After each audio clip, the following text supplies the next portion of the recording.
En France, c'est un enfant qui disparaît toutes les 10 minutes. En 2019, 51 000 enfants ont disparu en France.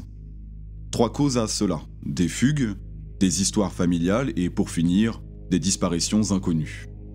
Un tiers d'entre eux reviennent ou sont retrouvés dans les 72 heures. Quant au second, nous parlons en mois, en moyenne au cours d'un trimestre. Mais concernant le dernier tiers, ils ne sont tout simplement pas retrouvés. Il s'agit donc au bas mot de 17 000 enfants qui disparaissent chaque année. Où sont-ils? Avec qui? Dans quel réseau?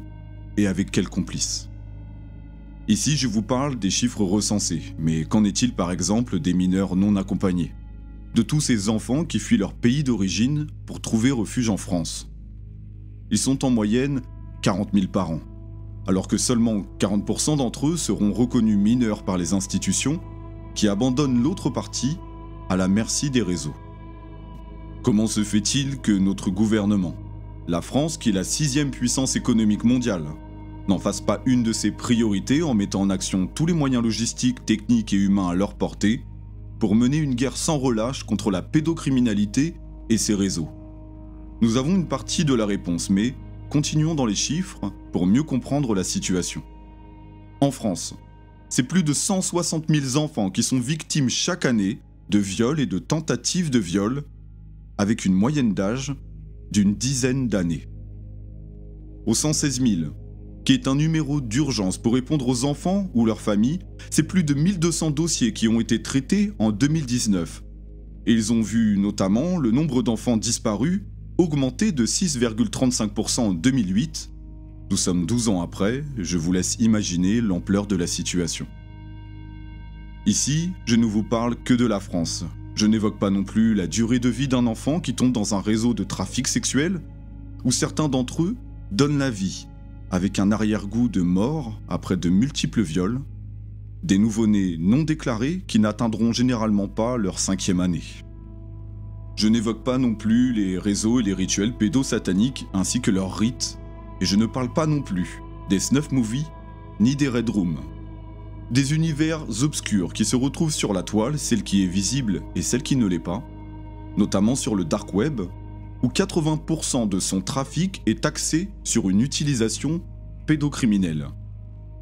Mais nous pouvons tout de même parler de la France, de ces réseaux et des affaires qui ont marqué l'histoire, mais dont les médias ne vous parleront pas ou que très peu, car cela peut impliquer des hauts fonctionnaires d'État, des PDG, des juges, des magistrats ou encore des hommes et des femmes politiques, tout comme des personnalités. Qu'ils soient impliqués de près ou de loin, comme l'a démontré l'affaire Epstein. Cela nous permet de comprendre les raisons qui pourraient les motiver à ne pas faire de ce combat une priorité qui conscientiserait le grand public sur un sujet dont très peu mesurent ni l'ampleur, ni la gravité, ni l'horreur. Notre pays fait preuve d'une opacité déconcertante concernant ce phénomène et d'un laxisme terrifiant concernant les pédophiles qui sont inquiétés dans ce type d'affaires dont certains sont multirécidivistes. Généralement, relaxés, d'autant plus lorsqu'ils ont des soutiens maçonniques.